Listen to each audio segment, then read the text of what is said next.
Hello everyone, આજે મારી એક્ઝામનો first day છે. તો સૌથી પહેલાં હું રેડી થઈ ગઈ, પછી દાદા પાસે ગઈ, દુઆ માંગી, પછી એપલ ખાધું મેં, પછી અમે લોકો કોલેજ જવા માટે નીકળી ગયા. જેવા કોલેજ એક્ઝામ હોલમાં પહોંચ્યા, હું તરત જ એક્ઝામ હોલમાં બેસી ગઈ, કેમ કે બહુ જ લેટ થઈ ગયું હતું.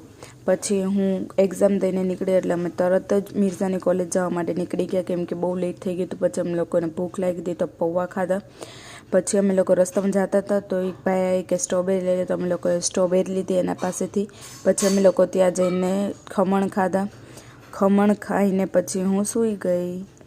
જેવી હું સૂઈને ઉઠી એટલે 4 વાગ્યા હતા. એટલે અમે લોકોને ભૂખ લાગી હતી તો અમે લોકો પેકેટ્સ લેવા ગયા. પેકેટ્સ લઈને અમે લોકોએ ખાધા. પછી હું વાંચવા બેસી ગઈ, કેમ કે મારે 5 વાગ્યા સુધી ત્યાં રહેવું જ પડે, કેમ કે મિર્ઝાની એક્ઝામ ચાલતી હોય છે એટલે. તો મેં ત્યાં વાંચી લીધું. પછી અમે લોકો ઘરે જવા માટે નીકળી. સ્પેશિયલ હાઈ ટુ ખદીજા બા મુસાફકી ખદીજા. અને તમને મારા વિડીયો પસંદ આવે તો લાઈક કરો, શેર કરો અને કમેન્ટ કરો. બાય. કાલે